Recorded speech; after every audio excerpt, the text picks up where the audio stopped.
Umva aka kantu, ese waba warigeze byibuze utekereza inshuro imwe ko bakoresha telefone na interineti yawe ibintu bigira akamaro ku buzima bwawe?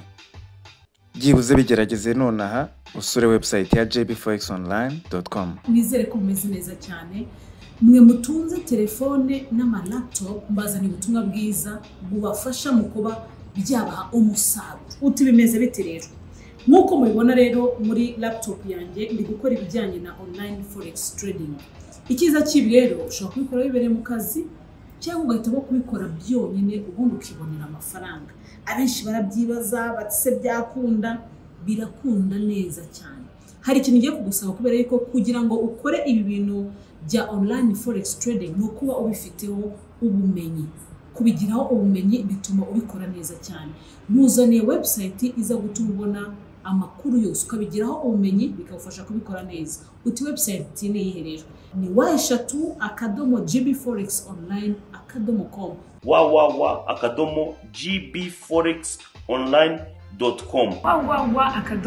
gbforexonline.com. www.gbforexonline.com. gbforex online gbforexonline.com. Hello ladies and gentlemen, muraho neza. This is JB Forex Online. Tugarutse muri point yitwa Did you know?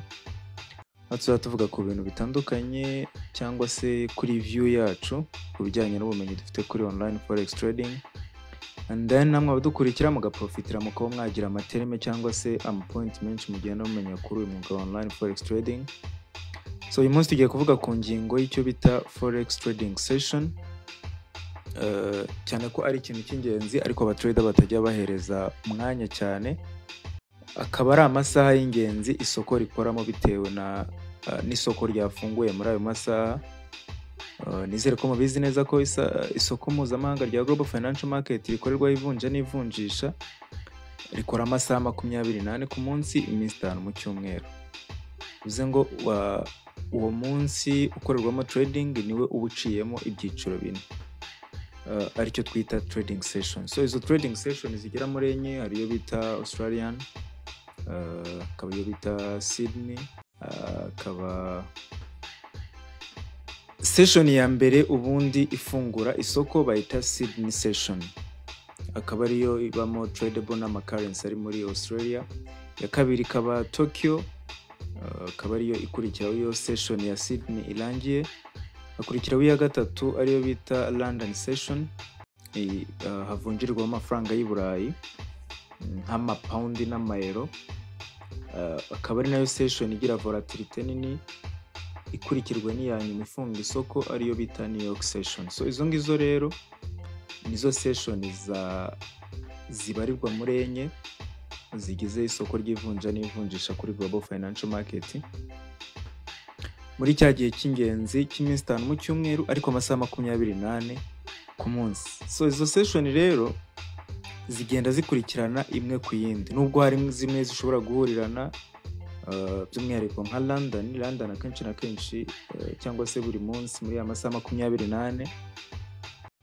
Iyi irimo igeze hagati ni nayo masaha iyo bita New York session nayo itangira. So icyo gihe rero iyo harimo session isoko riba rifite volatility nyinshi, bivuze ko haba harimo amahirwe menshi yo kubona inyungu muri ayo masaha.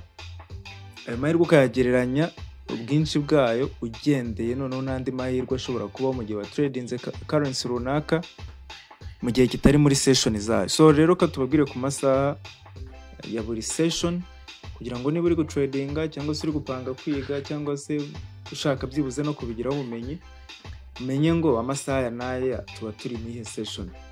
Turahera kwifungura isoko saa 7 z'ijoro, ubwo ni ku cyumweru saa 7 z'ijoro iyo market ifunguye. Afungurwa cyangwa se market ifungura kuri session ya Australian ari nayo yitwa Sydney, ikaba itangira guhera saa 7 z'ijoro ikafunga saa 3 za mu gitondo.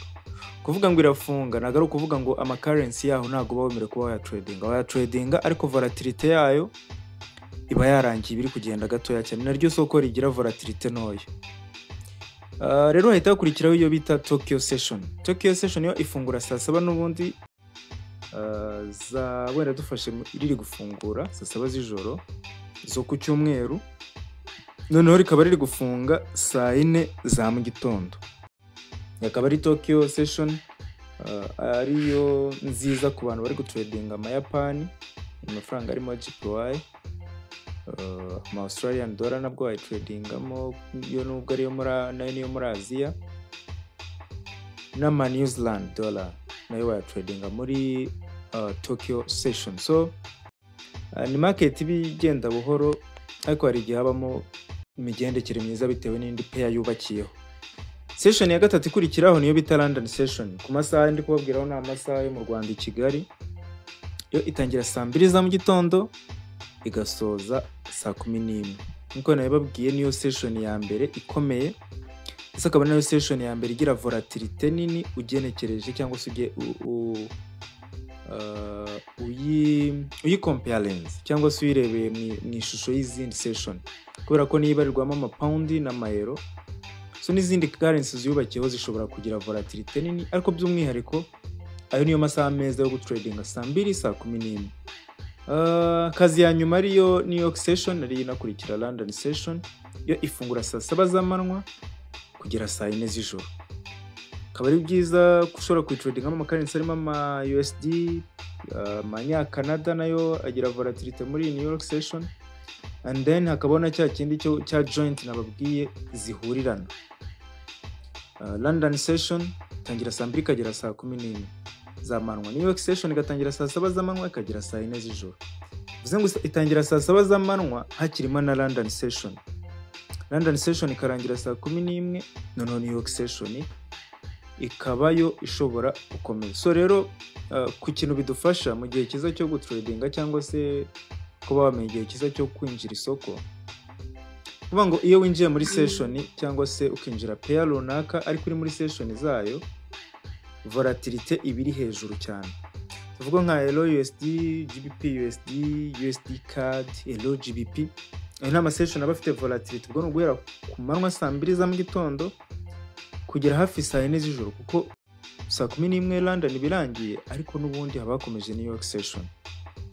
Icyo gihe spread ku ba broker iba yagabanutse, kuko mu isoko haba harimo aba trader benshi kandi market ibiri kwihuta. Bivuze ngo haba harimo amahirwe menshi yo kubona entry n'ahantu ho kwinjirira, and then ama confirmation menshi burya muzajya muyabona muri session. So rero tuvuze nko kuri point ya nyuma turi gusorezaho, ni ukuvuga ngo mu mwanzuro mwiza nuko niba ugiye gushaka gutradinga, byiza ko ureba muri London session cyangwa New York session mu gihe cyose uri gushaka kuza gutradinga ku manywa, kubera ko izindi Tokyo session na Australian session cyangwa Sydney, zo currency zazo zigira move mu masaha ya nijoro. So igitekerezo cyangwa inama ya nyuma nasorezaho, mu gihe ugiye gutradinga, banza umenye ko ubundi market igomba kumara amasaha 28 y'umunsi yose biri kumuvinga, iminsi 5 mu cyumweru.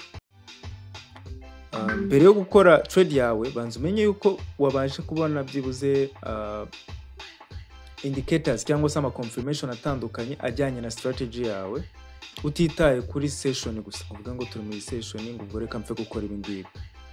Tumenya byibuze igihe runaka ugomba gukora ubucuruzi bitewe nuko currency cyangwa se analysis wakoze kuri pair runaka iri mu gihe cyawe kiza cyo kuyitradinga.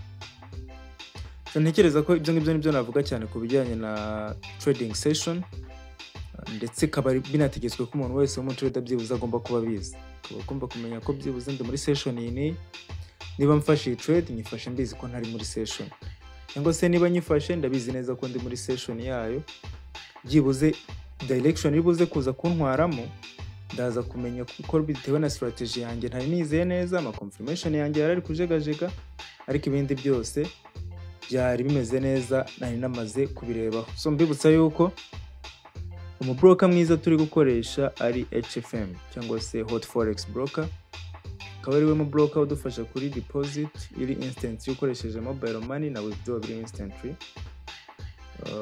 Akaba akorera mu Rwanda, abandi bari basanzwe bakorera, ariko ubu ngubu kuba bakora izo services zo kubitsa no kubikuza zikaba ziri band, ushobora kohereza umuntu manually cyangwa akakubikurira bikozwe manually. So HFM rero yarabikemuye, ushobora kubikora biri instantly kandi ugakora a deposit na withdraw ukoresheje telefone yawe bitagusabye kuba hazamo indi third party yo kohereza amafaranga. Ikindi nuko bafite wallet cyangwa se bafite account y'umwihariko kuri crypto, bafunguye icyo bita SFD's account.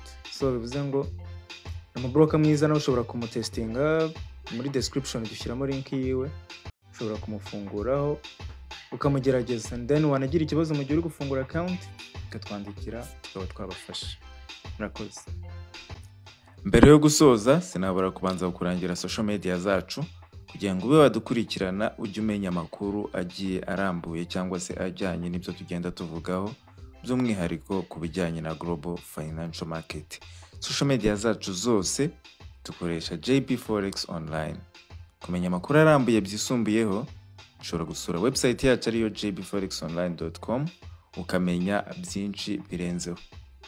Nka ibyo bidahagije cyangwa se by'akarusho, dufite group ya Telegram buri gihe tuyipininga muri description kugira ngo abantu bashaka gusobanuza cyangwa se kuganira ibyisumbuyeho duhuriye muri group ya Telegram, aho tuganira byimbaza nkusubize, wandika usubizwa, ikibazo udafite usobanuza. Mbibutsa kandi ko muri JB Forex Online ubu ngubu twabazaniye igisubizo ku bantu bagiraga ikibazo cyo kwiga bitewe n'amasaha cyangwa se bitewe naho baherereye. Dufite GMT itandukanye cyangwa se bitewe n'igihe bavira mu kazi. Ubu muri JB Forex Online dushobora kugukurikirana igihe cyose weho wabonera umwanya wo kwiga. Ubu ni weho tubwira igihe cyo kwiga, yaba mu gitondo, yaba nimugoroba saa 10 uvuye mu kazi, saa 11, saa 12, saa 2 z'ijoro, yewe na saa 5 z'ijoro, saa 7 z'ijoro. Ubwo ndi kuvuga ku bantu bo hanze muri za Canada, muri za Belgique, usanga dufite amasaha kuri GMT atandukanye. Ibyo bintu ntibyongere kubabera imbogamizi, twarabikemuye. Ubu ngubu mu gihe ufite ubushake n'ubushobozi bwo kwiga muri JB Forex Online, turagukurikirana igihe cyose weho ubonera umwanya. Get rich or die trying.